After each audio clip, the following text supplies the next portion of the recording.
नमस्कार फ्रेंड्स, मेरा नाम है अभिषेक कुमार और आपका स्वागत है हमारे YouTube channel first 5 star classes में। 5 स्टार क्लासेज में तो कल हमने देखा था अपने भौतिक क्लास में फंडामेंटल क्वांटिटी और डिराइव्ड क्वांटिटी के बारे में।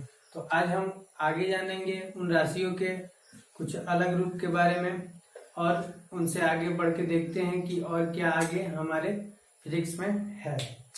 सबसे पहले फंडामेंटल क्वांटिटी और डिराइव्ड क्वांटिटी जानने के बाद हम जानेंगे कि भौतिक में कुछ अन्य राशियां भी हैं जिन्हें सप्लीमेंट्री यूनिट कहते हैं। SUPPLEMENTRY सप्लीमेंट्री यूनिट, यानी कि हिंदी होता है इसका संपूरक मात्रक। तो संपूरक मात्रक सप्लीमेंट्री यूनिट इनकी संख्या 2 है। कौन कौन सी है? पहला है प्लेन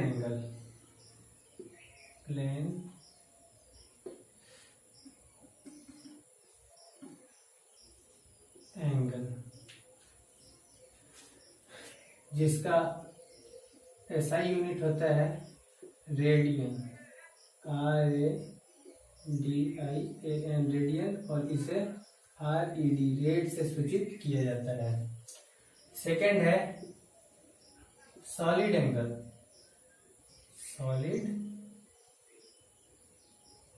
एंगल, और इसे steradian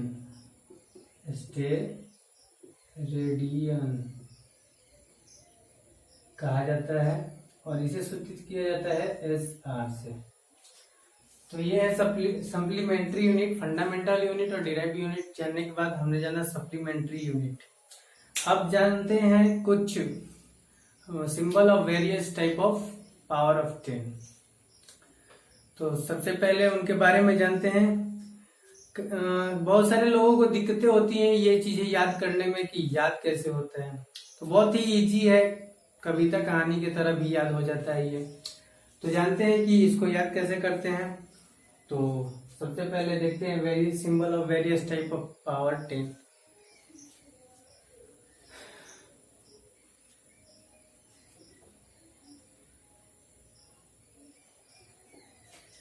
symbol of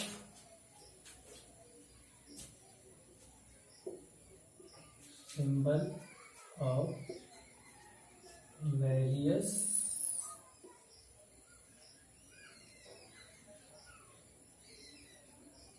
power of 10। तो स्टार्ट करते हैं। जैसे कि एक तरफ मैं लिखूंगा माइनस पावर वाला और एक तरफ लिखूंगा पॉजिटिव पावर वाला। सबसे पहले लिखते हैं milli micro nano pico femto atto. Milli micro nano pico femto atto. तो मिली होता है 10⁻⁻3, माइक्रो होता है 10⁻⁻6, नैनो होता है 10⁻⁻9, पिको होता है 10⁻⁻12, फेम्टो होता है 10⁻⁻15 और एटो होता है 10⁻⁻18। तो इसको याद करने का सिंपल तरीका है कि milli micro nano pico femto ये याद कर लें, और जब इसको याद कर ले और अपने उंगली पे गिन ले milli micro nano pico femto atto. जितने नंबर पे आ रहा है उसके साथ उसका घात 3 से मल्टीपल करके लिख दें। अब नेक्स्ट है पॉजिटिव वाला। तो ये हो गया milli micro nano pico femto atto. आगे आते हैं तो ये हो गया kilo mega giga tera peta hexa hexa kilo 10⁻³ 3 mega 10⁻⁶ giga 10⁻⁹ tera 10⁻12 peta 10⁻15 hexa 10⁻18। तो मेन इसको याद करने के लिए यही याद करना होता है, सीरियल वाइज इसको याद कर लो, kilo mega giga tera peta hexa milli micro nano pico femto atto, और अपने उंगली पर गिन के इनके 3 के मल्टीपल जो भी संख्या आ रहा है, मान लीजिए कि माइक्रो हमें लिखना है तो मिली माइक्रो, माइक्रो 2 नंबर पे आया तो 2 के साथ 3 का मल्टीपल करेंगे तो 2 3 6, तो वहां पे अगर माइनस वाला milli micro nano pico femto atto तक है तो माइनस के साथ उसको लिख देंगे।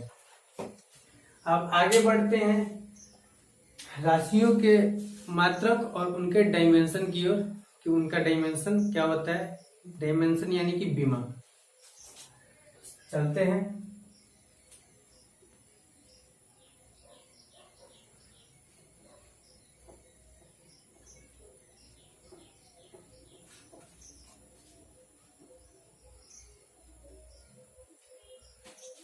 तो सबसे पहले जानते हैं बीमा किसे कहते हैं। बीमा यानी कि डायमेंशन।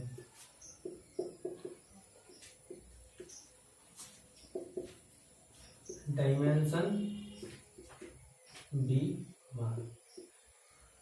तो बीमा तो भौतिक राशियों में बीमा उन घातों को कहते हैं, उन पावरों को कहते हैं जो कि किसी भौतिक राशि को व्यक्त करने के लिए उनके मूल राशियों पर चढ़ाए जाते हैं, उसे बीमा कहते हैं। तो देखते हैं कि कैसे ये बीमा बनती है। तो मान लिया जाए कि वेग बराबर होता है विस्थापन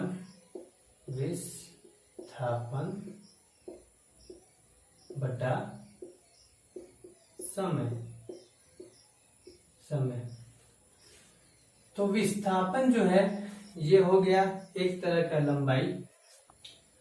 तो जब भी बीमा लिखा जाता है तो उसमें कोई कुछ निश्चित मात्रक दिए गए हैं अल्फाबेट से जुड़ी हुई, जैसे कि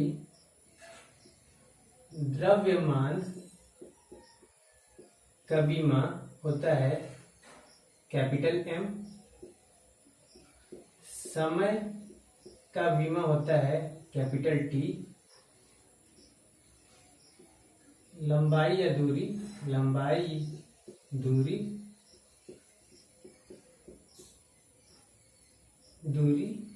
का बीमा होता है L, यानी कि लंबाई हो गया। ताप का होता है टेम्परेचर के। तो ये कुछ फंडामेंटल क्वांटिटीज हैं, इनके बीमा है ये।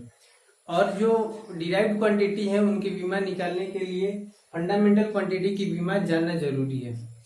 तो देखते हैं ये जो डिराइव्ड क्वांटिटी वेग है इसका बीमा क्या होता है। तो सबसे पहले ये जो विस्थापन है ये एक तरह का लंबाई है। तो लंबाई की बीमा क्या है L, और ये जो वेग समय है तो समय की बीमा है कैपिटल T। अब इसे बीमा लिखने के लिए इसको एक बड़े ब्रैकेट से घेरते हैं, और L का घात कितना है 1 और T का घात कितना है 1। तो L1, और यहाँ पे जो T है ये ऊपर की ओर जाएगा तो इसके घात पे 1 के साथ माइनस आ जाएगा, यानी कि -1। तो वेग की जो बीमा है वो हो जाएगी L1 T-1। तो ये हो गई वेग की बीमा। इसी प्रकार से अन्य राशियों की भी बीमा निकाला जाता है। अब आते हैं एक नए टॉपिक की ओर जिसे कहा जाता है समघातता का नियम, विमीय समघातता का नियम। तो जानते हैं कि वो क्या है। विमीय समघातता का नियम।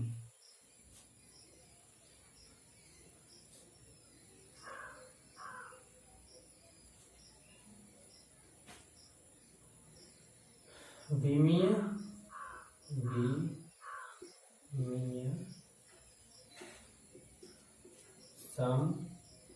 समघातता का नियम। तो ये नियम कहता है कि अगर कोई डिराइव्ड क्वांटिटी की या कोई समीकरण की विमा हम निकालने जाते हैं तो उसमें उपस्थित सारी राशियों की विमा उसके रिजल्टेंट यानी परिणामी की विमा के बराबर होती है। जैसे कि देखते हैं, हमारे पास एक इक्वेशन है दूरी का, s बराबर ut plus half at square. अब यहाँ पे विमीय समघातता के नियम के अनुसार जो ut है और जो हाफ at स्क्वायर है, यहाँ पे हाफ तो कांस्टेंट है तो इसका कोई अर्थ नहीं है। यहाँ पे जो at स्क्वायर है तो विमीय समघातता के नियम ये कहता है कि जो ut है इसका भी विमा इस s के बराबर होगा और at स्क्वायर इसका भी विमा इस s के बराबर होता है। अब जानते हैं कि ये कैसे होता है, इसको प्रूव करना भी जरूरी है। तो देखिए कैसे होता है। यहां से u प्रारंभिक वेग हो गया, यानी कि u बराबर डिस्प्लेसमेंट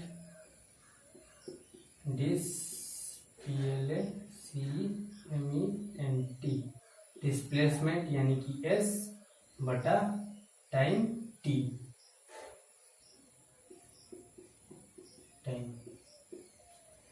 अब देखिए यहाँ पे बोल रहा है कि ut, तो इसके साथ मल्टीप्लाई में अब ut रखते हैं।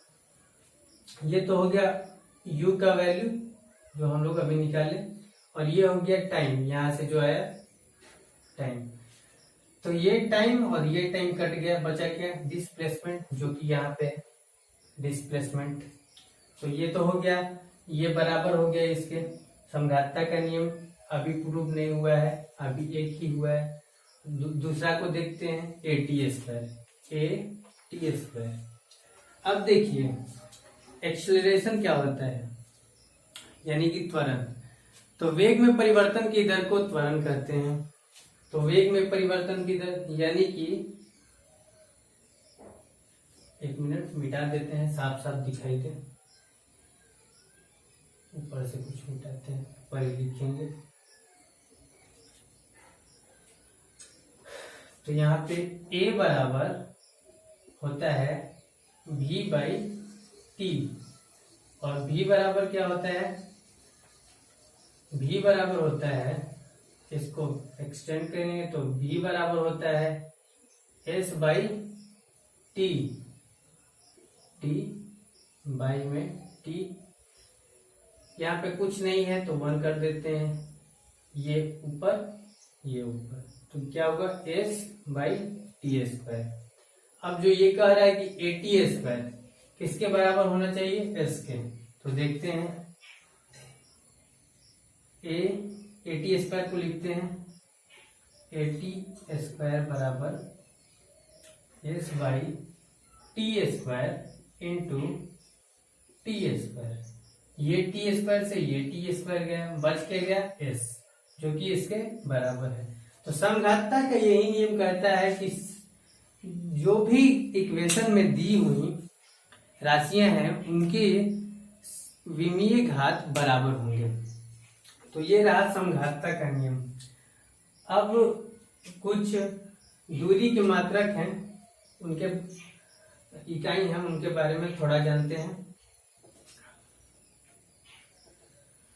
प्रकाश वर्ष के बारे में सभी लोग जानते होंगे। प्रकाश वर्ष, तो प्रकाश वर्ष भी एक दूरी का मात्रक है जो कि सूर्य के एक वर्ष में सूर्य द्वारा एक वर्ष में तय की गई दूरी, मतलब सूर्य के प्रकाश की एक वर्ष में तय की गई दूरी की गणना के लिए प्रकाश वर्ष लाया गया है।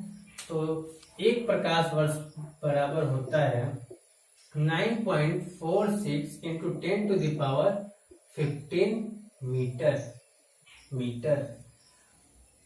और एक और दूरी का मात्रक, जो कि दूरी का सबसे बड़ा मात्रक कहलाता है पारसिक। तो एक पारसिक बराबर होता है